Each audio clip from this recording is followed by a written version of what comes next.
My ex didn't just cheat on me, he gave me an STD and never told me. A disease that could have cost me my chance to become a mother. But I moved on, healed, and started a new life. Until my own sister came to me with a question that shattered everything.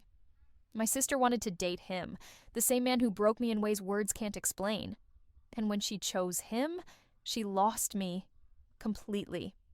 This isn't drama, it's not fiction, it's real.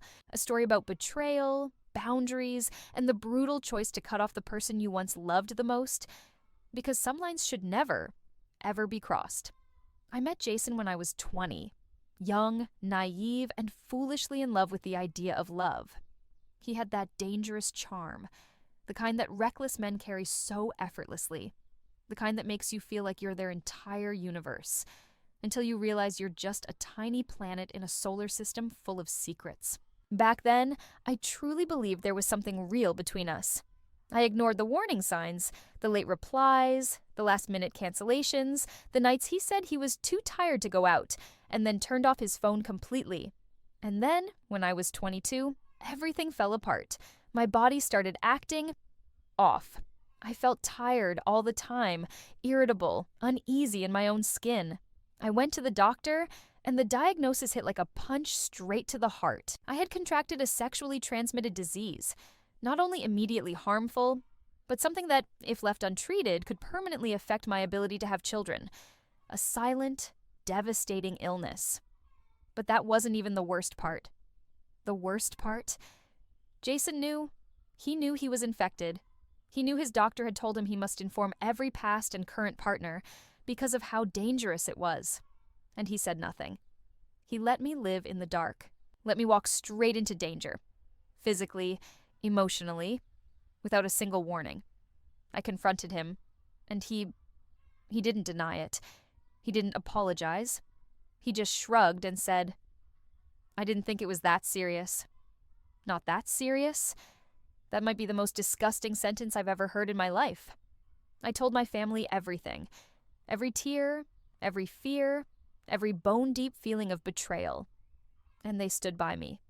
Especially my younger sister. She was 21 at the time, just a year younger than me. And she was the one holding my hand when I felt like I couldn't breathe. She called Jason a piece of shit, swore she'd never forgive him, promised she'd always be on my side.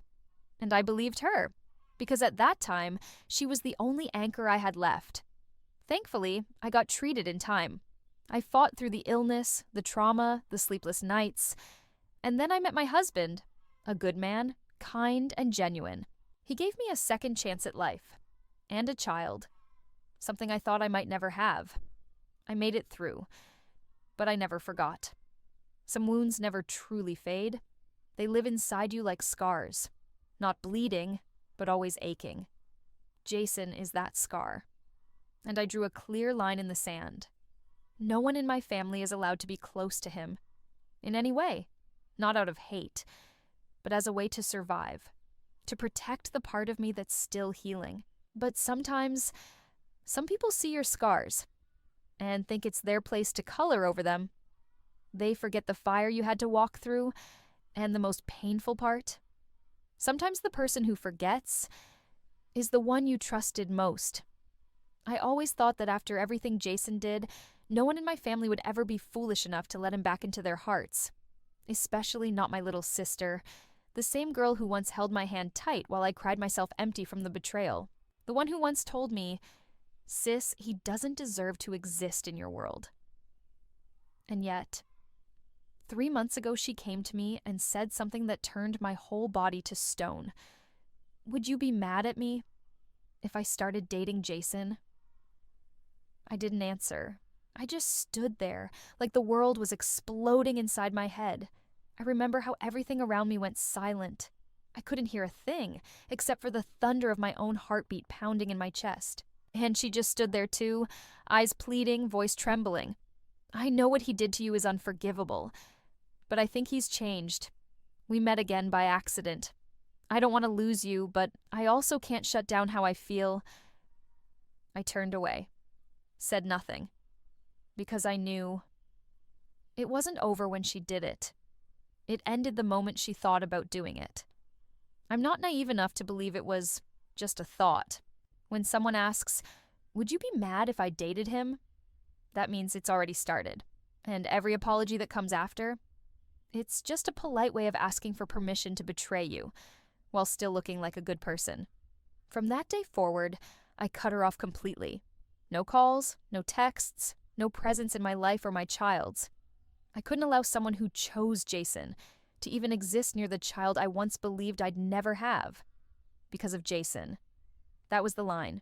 The fence. The bare minimum boundary I needed to stay whole and not fall apart again. Thankfully, my family understood and respected my choice. They didn't take her side, even though they still kept in touch. And that didn't bother me. I never asked anyone to choose sides. I only asked this.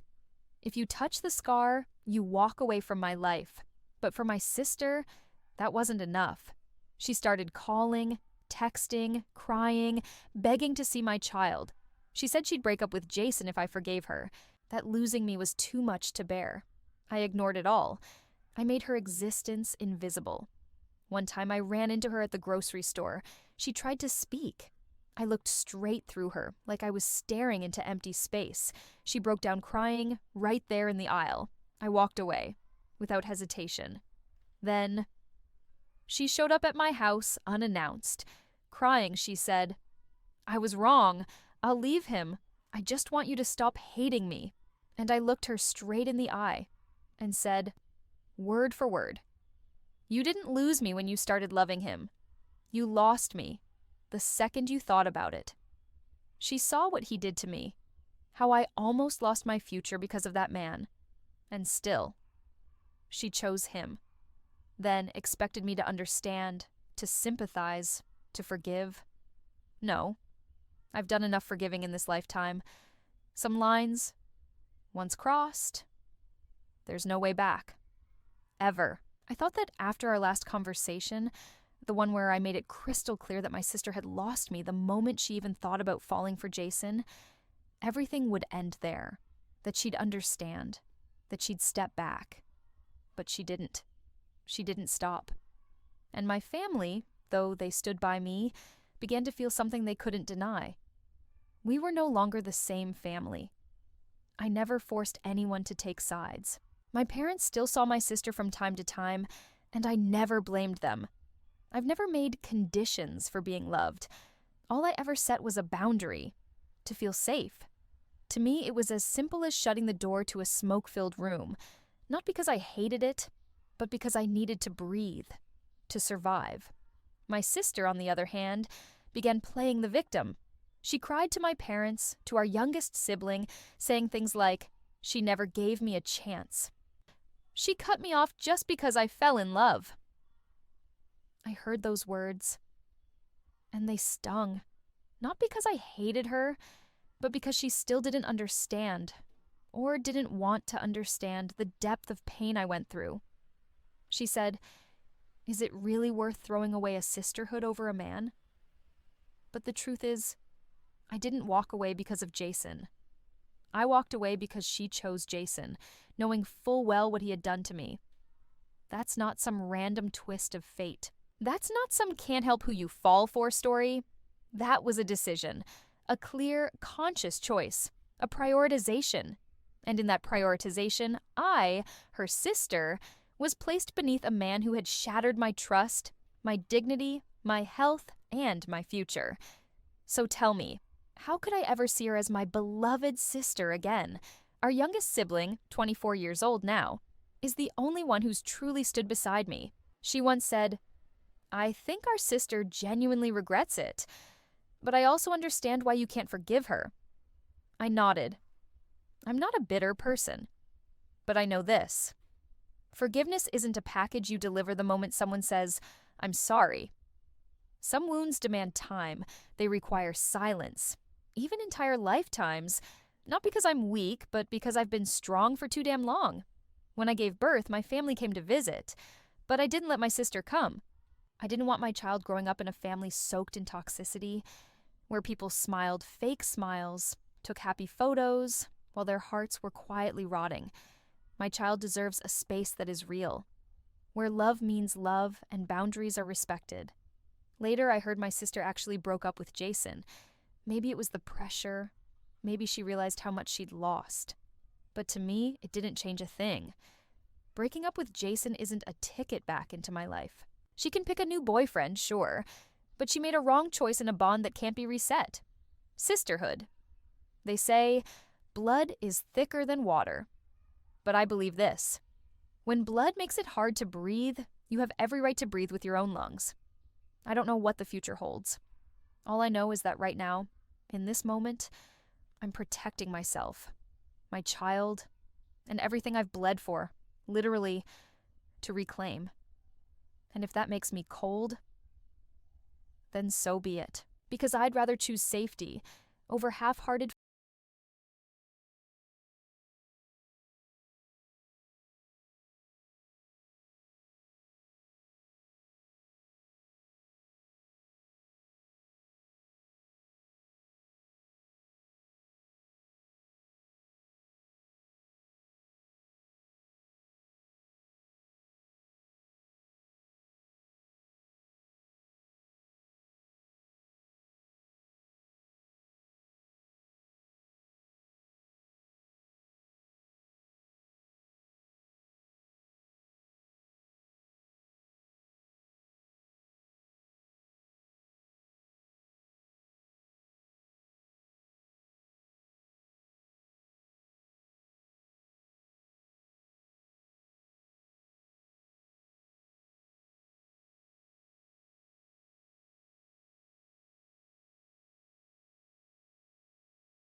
Every message, she would say things like, I can't bear the thought that you treat me like I don't exist. Your silence is driving me crazy. There's no one left who understands me like you did. And suddenly it hit me. Everything was about her pain, never mine. Not once did she ask, how have you been living after everything? Not once did she acknowledge the wound she saw me fight through, the one she watched me carry from that broken past. So I started asking myself, is she sorry because I hurt, or because she ended up alone? Real remorse never starts with, I'm heartbroken too. It starts with, I can't imagine how much I hurt you. And then, like a deck of cards falling face up, I heard something from our youngest sibling. She's been telling everyone you're just being stubborn, that if you'd soften your heart and forgive, the whole family would be happy again. She's trying to get people to pressure you. I sat still, not surprised, but hollowed out. So this sisterly love I used to cherish, that I once put above everything else. Now it's being bargained like a tool for pity. Not an apology, but a campaign to guilt me into surrender, to make me the one who folds, because others feel sorry for someone left behind. But I get it now. When a person is isolated, they'll do anything to pull you back in. Not because they understand the pain they caused, but because they can't live with the consequences of their own choices. I never wished punishment on my sister. I only wished that if she ever felt remorse, it would come from awareness, not loneliness. From the ache of knowing she hurt someone who trusted her completely, not from the absence of a title to show off as big sister. So I didn't respond to any of it. I stayed silent, not out of anger, but because I've come to understand something very clearly. Some relationships, once broken, cannot be repaired by last-minute tears. Because even tears can be used as weapons, and kindness, when placed in the wrong hands, can be twisted into obligation. I've spent a lifetime learning how to love myself. I'm not going to break that just to rescue someone who hasn't truly decided to save themselves. After everything that happened, I came to realize one important truth. I don't need forgiveness to find peace. What I need is boundaries to truly feel at ease. That wasn't a lesson I learned overnight. It came from years of living with a kind of pain. Others kept telling me to let go, move on from, or simply treat as the past. But how can I call it the past when the consequences of that pain might mean I'll never get to be a mother? How can I call it behind me when the very person who once helped me survive it later chose to stand with the one who caused it? I no longer hold anger toward my sister. I no longer blame her. Not because I forgave her, but because I ended her role in my life. Some family members, though they understand, still sometimes tell me to give her another chance. But chances aren't gifts to be handed out at will. Chances are something you protect while you still have them, not something you cry for after you've thrown them away. I watch my child sleep, those innocent and peaceful eyes, and I know I made the right choice. I didn't let a toxic environment, no matter how close it came wrapped in blood ties, sneak its way into my child's world. I didn't teach my child that family means tolerating everything. Instead, I want my child to grow up with a different lesson. Love must come with respect, and sometimes, in order to love yourself, you have to say no, even to those closest to you. I don't know what the future holds. Maybe one day, my sister truly will change. Maybe one day she'll understand that her mistake wasn't just loving the wrong person, but being willing to trade someone else's pain for that love. Maybe. But today, I don't see that. Today, all I see is a woman, me, who was betrayed, broken in both body and soul, who stood back up, healed herself, and chose to protect what was most sacred. And if someone out there is hearing this story, wondering if they're being too harsh for cutting ties with a family member who crossed the line, let me say this. You're not harsh. You're surviving. You are not selfish for choosing yourself. You are not heartless for ignoring apologies that came too late. You are not cruel for drawing a line that protects your heart from bleeding again. Forgiveness is not forgetting. Forgiveness doesn't mean going back to how things were. And sometimes, the most noble choice is walking away without turning back. I don't hate my sister. I just no longer allow her into my world. I'm no longer angry at my ex.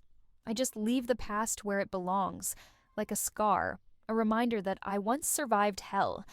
I don't need a perfect family. I just need a small one, me and my child, where there's safety, respect, and the strength to never paint pain as grace. That's my closure. No drama, just clarity.